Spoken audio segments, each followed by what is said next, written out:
Bienvenue à cette première émission Ondes de choc, une production en format audio et vidéo de SUDQ.tv avec le concours de la pastorale des vocations au presbytérat du diocèse de Québec. Je m'appelle Guillaume Rodrigue et je vous présente notre personne ressource, l'abbé André Gagné. Bonjour. Bonjour. Avec pour objectif de susciter l'intérêt du plus grand nombre possible de personnes à l'éclairage que peuvent apporter l'expérience et la pensée chrétienne, Ondes de choc propulse à l'avant-scène des questions de fond, de choc qui se dégagent de l'actualité et les analyse à la lumière de l'enseignement de l'Église catholique.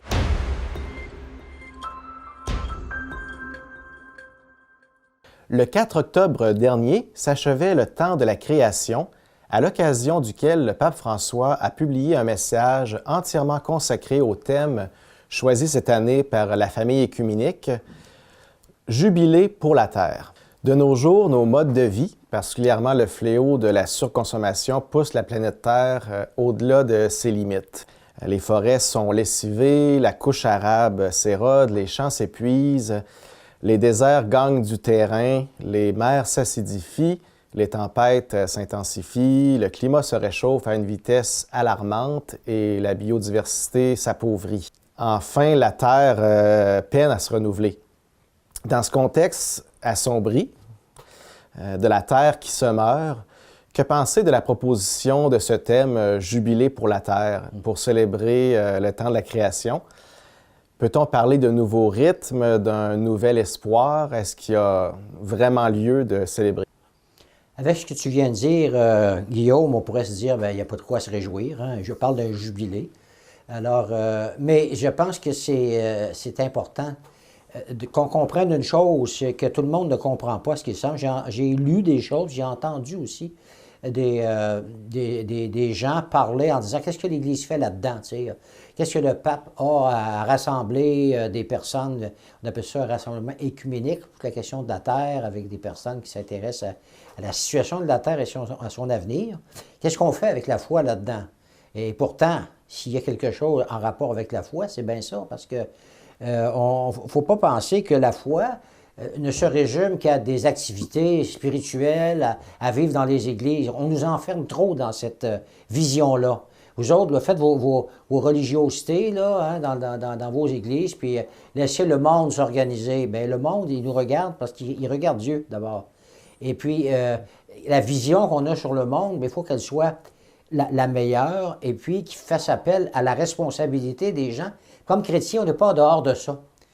J'ai beaucoup aimé, apprécié, il y a plusieurs années, j'avais lu un livre qui s'appelait, un livre d'un auteur, Emmanuel Mounier, qui avait écrit « Le christianisme est un humanisme ». Alors, le christianisme, c'est ce qui permet à l'être humain, aux êtres humains, hommes, femmes, enfants, jeunes, vieillards, mais qui nous aide à vivre le mieux comme des vrais hommes et des vraies femmes. Il n'y a rien comme celui qui nous a créés pour nous dire pourquoi on a été fait et puis nous faire prendre conscience de notre responsabilité par rapport à ce monde. J'oserais même dire, c'est un jubilé pour la Terre qui se meurt. Est-ce que c'est trop fort de dire la Terre qui se meurt?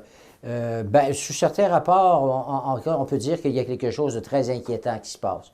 Puis c'est plein de gens qui le disent, des scientifiques comme des gens ordinaires, puis la constatation qu'on peut faire nous-mêmes, là.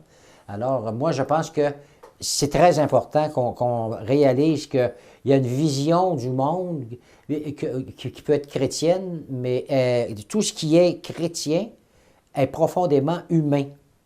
Puis tout ce qui est humain est profondément chrétien. Alors, vous pensez que le christianisme, ça va jusque-là, hein, sur une vision qui nous est donné sur le monde, sur nous-mêmes, sur le sens du travail des personnes, etc.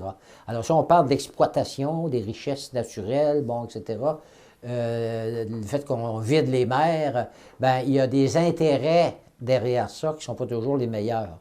Et je pense qu'au nom de l'Évangile, on peut facilement interpeller les gens là-dessus. Donc, vous nous invitez à poser un regard lucide sur la situation, sans tomber dans la paranoïa, mais en évitant aussi de banaliser la situation. Veux-tu choisir une chose? Et ce que tu dis là ça vient me chercher, comme on dit souvent. Effectivement, parce que il y a, des fois, on a l'impression, les gens se disent, ben, il se passe telle chose, mais on est dans l'espérance. Oui, là, mais l'espérance, là, c'est la motivation profonde, mais ça ne doit pas nous faire dire, bien, attendons, là, béatement, le bon Dieu va faire quelque chose, on ne sait pas trop, comme si ça ne nous regardait pas, on est dans l'espérance. Quand on dit ça ne va pas bien, là, ça ne veut pas dire qu'on n'est pas dans l'espérance, ça. Mais ça nous appelle, par exemple, au nom de l'espérance qui nous est donnée dans le Christ, même si la tâche est immense, dans la manière on va aller selon ce que Dieu souhaite, ce que Dieu a voulu depuis les origines, en nous rendre quasiment co-créateurs avec lui, l'être humain comme co-créateur avec lui, bien, je pense qu'on peut se permettre effectivement d'aller dans le sens qu'on se dit, et de réfléchir sur les responsabilités qui sont les nôtres pour faire le meilleur. Dieu ne va pas agir nécessairement à notre place. Oui, des fois, il va choisir de le faire, mais en général, il nous incite surtout à agir de la bonne façon en nous faisant prendre conscience, c'est-à-dire en nous faisant sortir de nos propres petits besoins personnels, puis en nous faisant glorifier la chance qu'on a de vivre dans des pays qui sont quand même fortunés par rapport à bien d'autres situations sur la planète, mais il y a des choses qui pourraient s'en venir si on laisse les choses aller, qui vont faire qu'on va l'être tous touchés, puis on l'est tous d'une manière ou d'une autre. Je trouve intéressant l'accent que vous mettez sur la notion de responsabilité qui incombe à chaque citoyen, finalement, pour changer en profondeur, radicalement, nos pratiques, nos comportements. Ça soulève un dilemme là, qui est récurrent entre justement une approche plus personnaliste ou, je dirais, éthique, qui fait appel à la personnalité de chacun, vis-à-vis une autre approche plus politico-sociale, je dirais, qui met en cause les politiques, le législateur pour réformer les structures, les mécanismes socio-économiques, les institutions. J'imagine que les deux avenues peuvent aller de pair, mais je comprends qu'on ne peut jamais faire l'économie du cœur humain, finalement, qui est le foyer d'où part tout changement authentique. En fait, dans l'ordre de la démocratie, là, il faut bien la comprendre, la démocratie. C'est nous qui élisons des personnes et puis qui se présentent avec des programmes. Puis quand on a à voter, on doit regarder quelles sont les valeurs qui sont mises en cause, qui sont importantes pour tel parti politique. La politique, là, il ne faut pas tout mettre dans les mains des politiciens. Il y en a qui ont comme changé l'image de Dieu, puis ils font des politiciens des dieux. C'est toujours la faute du gouvernement. C'est au gouvernement, mettez-le au pluriel, à tout faire, à s'en occuper, ou des fois, les gouvernements, ils vont aller dans un sens qui n'est pas nécessairement le meilleur pour le bien de l'humanité, et il nous faut réagir. Ça ne nous enlève pas nos responsabilités, bien au contraire. Alors, des fois même, il m'arriverait de penser qu'on devrait mettre sur pied, et je parle pour le Québec, là, mais un parti politique chrétien. Avoir des gens qui ont des convictions profondes et puis qui pourraient aller s'engager. Ils ne prendront peut-être pas le pouvoir, là, mais au moins, ils vont pouvoir se faire entendre parce qu'on n'est plus là beaucoup là, dans l'ordre public, je dirais, pour se faire comprendre et pour qu'on puisse aller rejoindre les gens, leur montrant d'abord que la vision chrétienne, sur le monde, par exemple, sur la responsabilité humaine, c'est intelligent. C'est intelligent.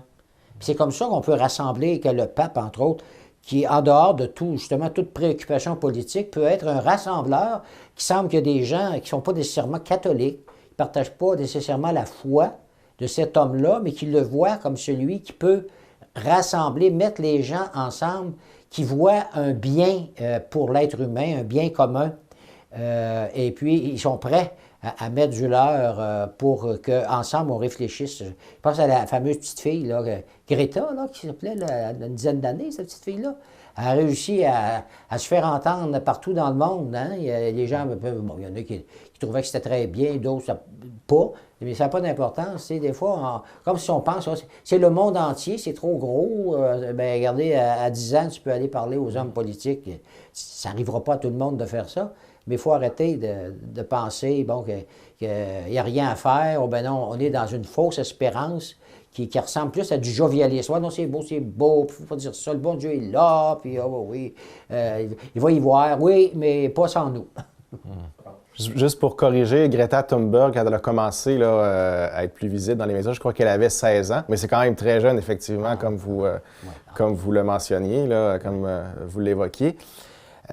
Au-delà ou en amont, je dirais, de tous ces enjeux pratiques, d'engagement que vous souleviez, vous parliez précédemment d'une vision du monde qui est à changer en lien avec la sauvegarde de l'environnement, de notre planète. Quelle pourrait être cette vision, justement, une vision qui serait apte à, sinon à faire l'unanimité, du moins à rallier le plus grand nombre, là? Oui, ça dépend de l'unanimité, oui, effectivement.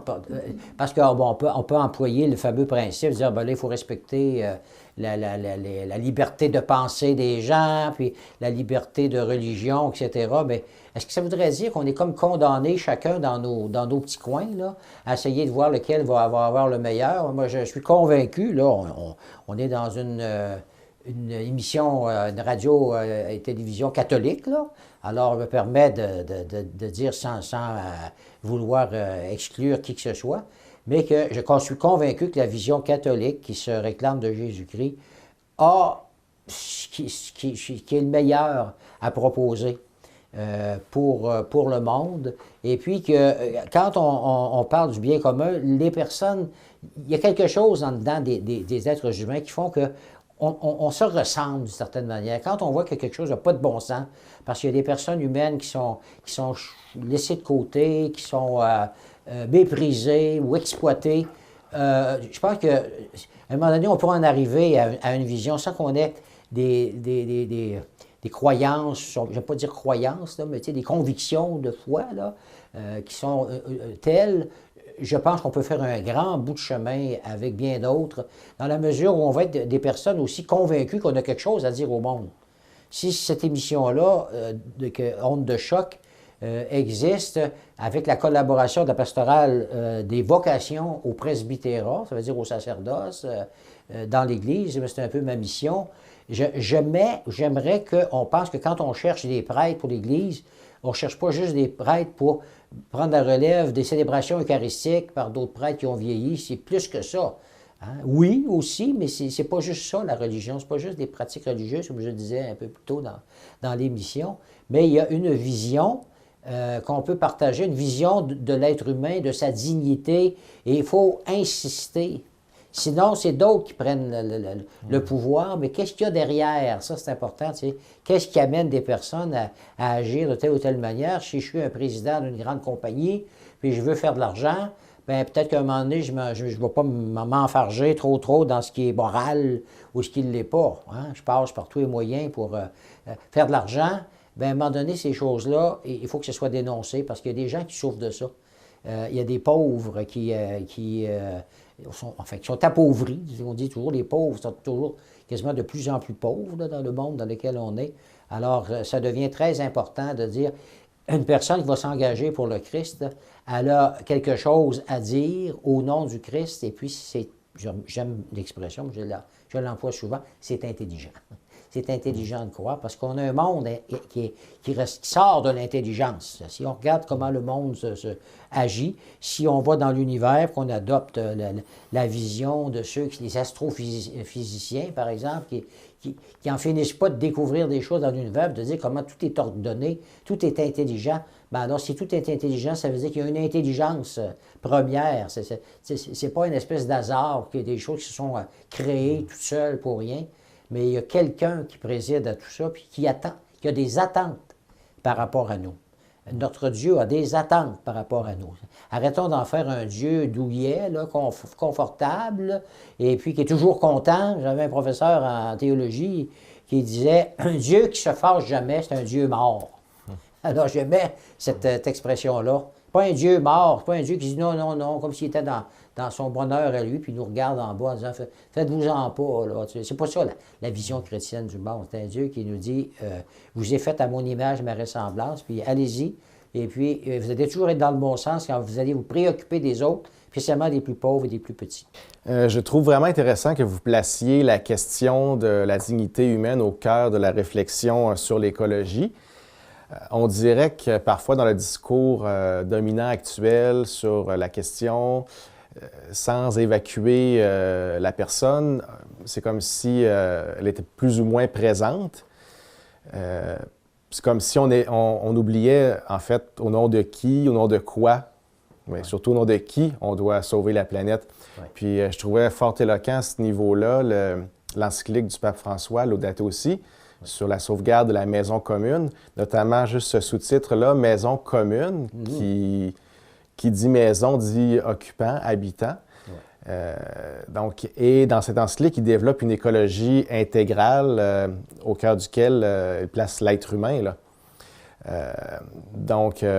Il met en garde aussi contre la fameuse culture du déchet. On pense spontanément aux ressources naturelles, à notre planète, mais l'être humain aussi en fait les frais. Donc, il y a toute une réflexion à avoir de ce côté-là. Puis c'est certain que l'homme ne doit pas non plus... doit trouver sa juste place dans l'écosystème, dans cet écosystème qui est l'univers. Là. Vous faisiez référence à l'ordre et de ne pas se substituer à Dieu, là, de se prendre pour la mesure de toute chose.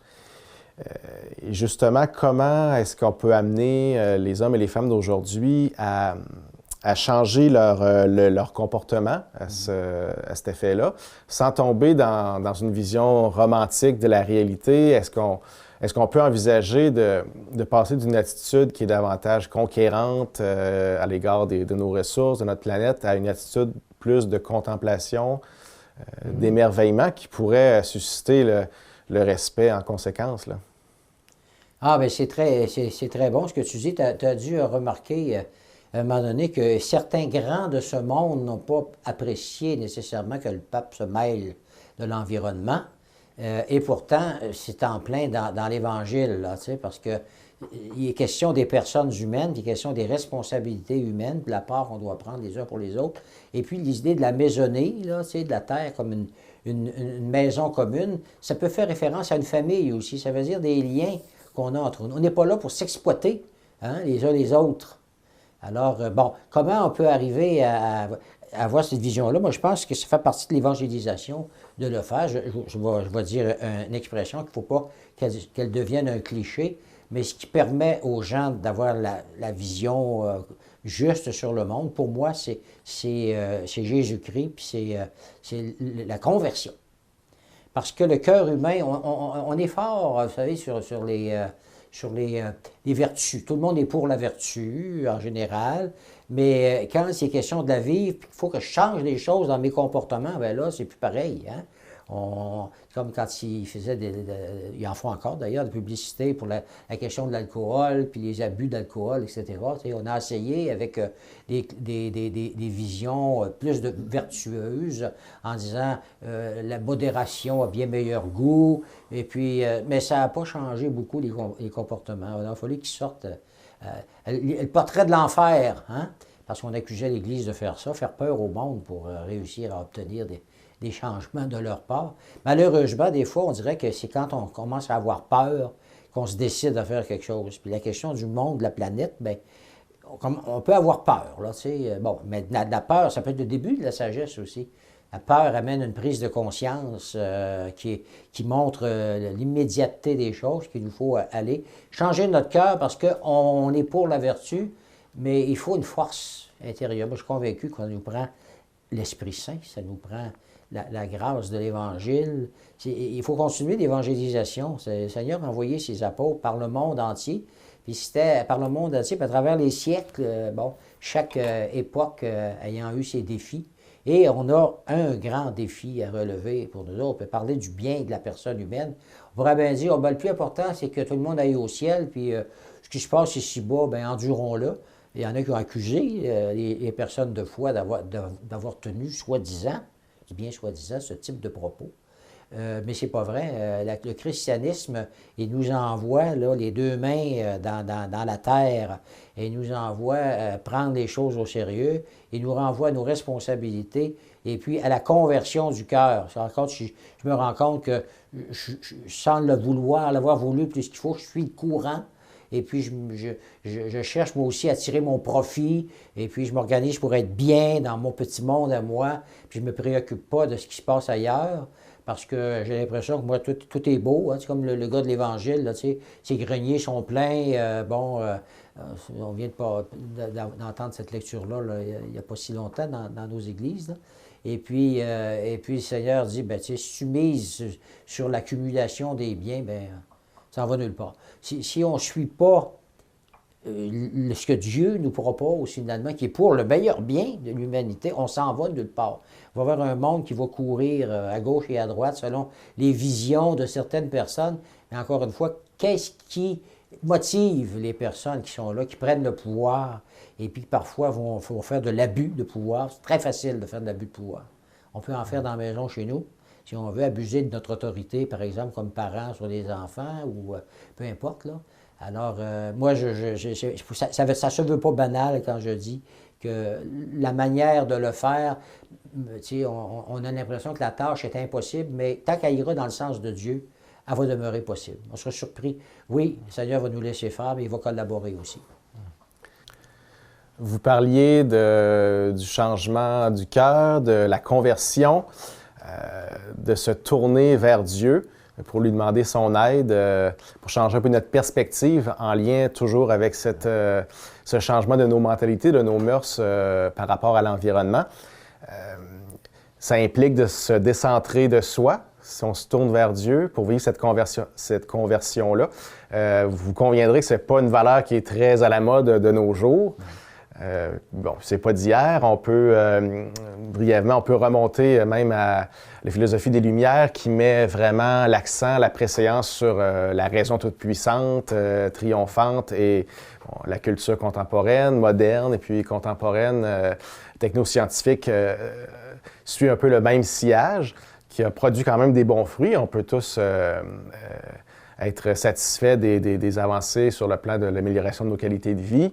Mais il y a aussi cette logique-là poussée à l'extrait et autoréférentielle entraîne son lot de méfaits, puis par rapport à l'environnement, mais sur les êtres humains aussi, parce que comme le rappelle aussi souvent le pape François, c'est pas l'humanité au complet, c'est pas tout le monde qui bénéficie de ce progrès technoscientifique et économique.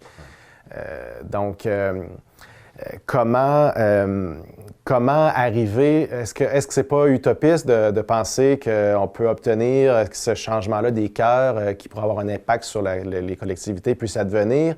Est-ce qu'il n'y a pas une disproportion entre les moyens à notre disposition et la fin visée, là? Est-ce que c'est pas une tâche titanesque, finalement, de gagner le monde? Bien, ma première réaction serait de dire qu'il faut savoir comprendre une chose, c'est que l'acte de foi, fondamentalement, c'est un acte d'humilité. C'est pas un mot qu'on aime non plus, peut-être, hein? Et d'obéissance.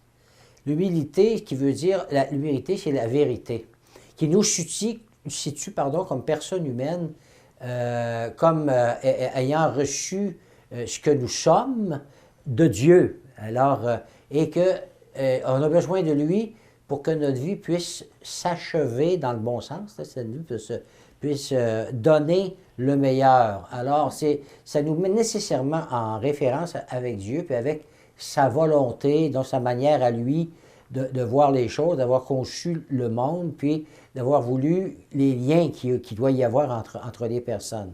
Alors, autrement, on se fait soi-même Dieu. Si ce n'est pas lui, Dieu, qui est Dieu, alors ça va être nous. Hein? Comme on voit les choses aller dans le monde. Moi, je sais ce qui convient pour moi, puis des fois, bien là, comme on vient de le dire, l'intelligence, là, il y a deux parties. Hein? L'intelligence, l'intellect, qui comprend les choses, comme la raison, puis l'intelligence du cœur. Puis il faut descendre là, l'intelligence du cœur. Et c'est à ce niveau-là qu'on va accepter de changer nos cœurs. Mais oui, c'est une grosse tâche, mais c'est là, pour moi, en tout cas, que l'espérance, elle prend son véritable sens, là, parce qu'elle nous donne une raison fondamentale d'agir, parce que nous croyons que ce que nous vivons ici-bas, ensemble, ça conduit quelque part. On construit une réalité éternelle dans ce monde qui est le nôtre, à travers lequel le Seigneur nous suit. Et puis, c'est comme si on choisit pour l'éternel qui sera toujours de l'ordre de l'amour, de l'ordre de la fraternité, parce que le pape a écrit suite à Laudato Si, Tutti, là, le Fratelli Tutti, qui est en italien aussi. Donc, ils disent, on est tous frères, puis il nous fait bien comprendre que, ben, si on dit qu'on est frères, c'est parce que d'abord et avant tout, on a un père. Et puis, donc, la motivation est là. Et puis, le plus long des voyages commence par un simple pas. Mais encore faut-il les faire. Une personne peut apporter quelque chose d'extraordinaire. Saint François d'Assise, pour nommer celui-là, que le pape a choisi comme modèle, il s'est appelé François. Curieux, parce que c'est un jésuite, le pape, mais il a pris Saint François d'Assise comme modèle. Probablement parce que Saint François, avec toute la belle sensibilité qui était la sienne, il était réaliste aussi. Et puis, c'est un homme qui a accepté, qui s'est rendu compte que tout ce qui avait de l'importance pour lui avant sa conversion, là, ça n'en avait pas finalement, que ça ne le rendait pas vraiment heureux. Alors, et il a réussi à changer l'Église de son époque, qui avait besoin qui avait été empoisonnée quasiment par une trop grande proximité avec le pouvoir civil. Les évêques étaient enferrés là-dedans, là, puis ils vivaient comme des grands seigneurs. On ne faisait pas de différence entre être de l'Église et l'État. Alors, il n'a pas lancé des phrases lapidaires pour dire à tous les autres, vous ne l'avez pas, c'est moi qui l'ai. D'abord que vous ne l'avez pas, je vais m'en aller, je vais fonder mon affaire à moi à part. Là. Non.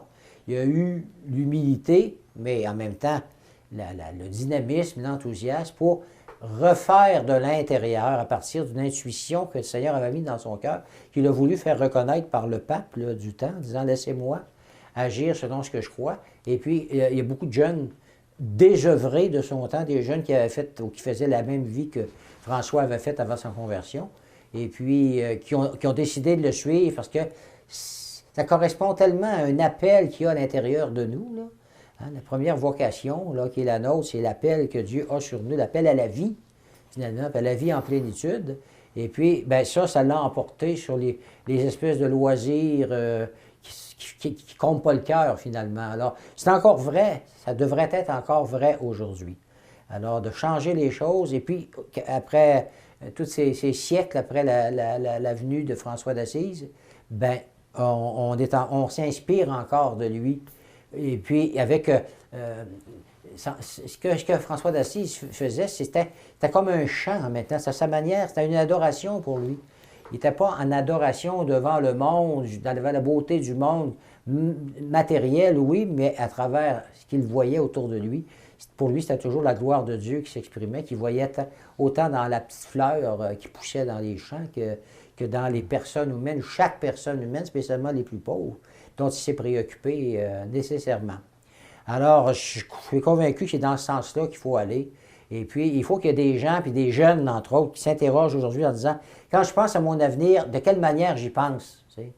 Est-ce que je pense à où est-ce que je vais pouvoir aller pour faire de l'argent, pour entrer dans le mouvement là, qui est un peu égocentrique, des fois égoïste aussi.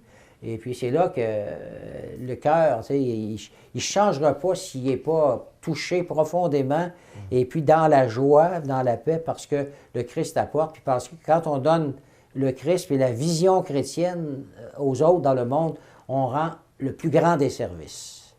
Je ne comprends pas qu'on ne puisse pas avoir des vocations consacrées dans le monde d'aujourd'hui si on voit qu'est-ce qu'on peut apporter de meilleur aux êtres humains qui nous entourent.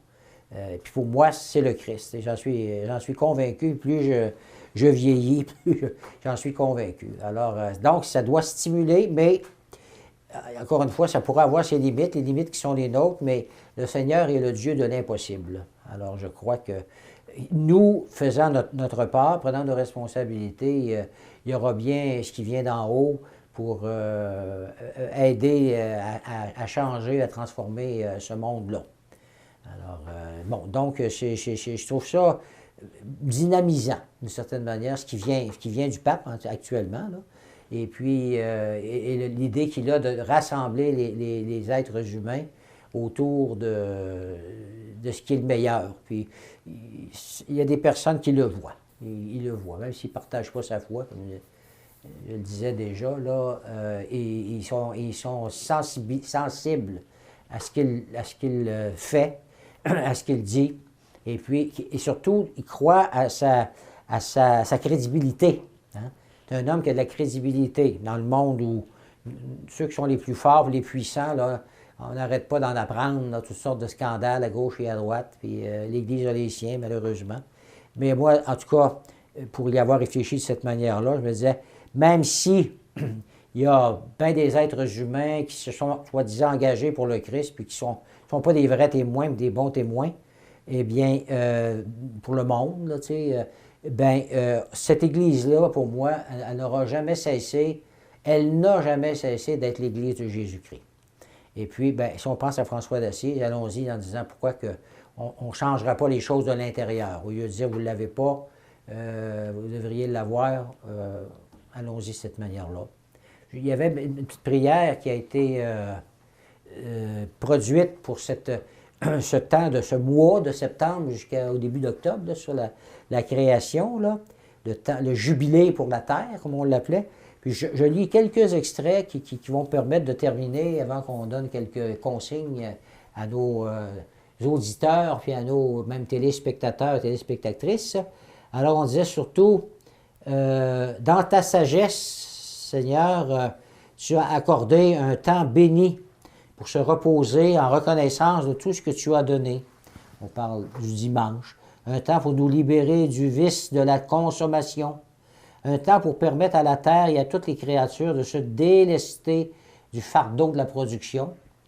Alors, donc, en ce temps de la création, nous te demandons de nous donner le courage d'observer un sabbat pour notre planète, qui pourrait inclure, c'est moi qui le dis, là, mais tu sais, une conversion qui nous décentre de tout ce qu'on veut chercher trop pour soi-même, là. Alors, d'observer un sabbat pour notre planète, renforce notre foi, affermit notre confiance en ta providence, inspire-nous la créativité nécessaire pour partager ce qui nous a été donné. Apprends-nous à nous contenter du nécessaire. Il faudra souligner 3 fois. Apprends-nous à nous contenter du nécessaire et alors que nous proclamons un jubilé pour la terre, envoie ton Saint-Esprit afin de renouveler le visage de la création, je dirais le visage humain. Au nom de celui qui est venu annoncer la bonne nouvelle à toute la création, Jésus. Amen. Suite au visionnement et à l'écoute de cette première émission Ondes de choc, nous vous invitons à nous adresser vos questions. Ça peut être en lien avec le sujet de ce soir ou tout autre sujet qui vous tiendrait à cœur. Et lors des prochaines émissions, je me ferai un plaisir de les soumettre à l'abbé André Gagné qui pourra y répondre pour le bénéfice de tout l'auditoire. L'adresse pour nous transmettre vos questions est la suivante, vocation avec un S, donc vocation au pluriel, @ecdq.org. Donc, pour vous aider à vous le rappeler, vocation au pluriel, avec un S, puisqu'il y a plusieurs vocations, ECDQ pour Église catholique de Québec, donc ecdq.org. C'est ainsi que se conclut cette première émission Ondes de choc. Je remercie l'abbé André Gagné, à la technique et à la réalisation Martin Bolduc. Je m'appelle Guillaume Rodrigue et au plaisir de vous retrouver pour une prochaine émission Ondes de choc. À la prochaine.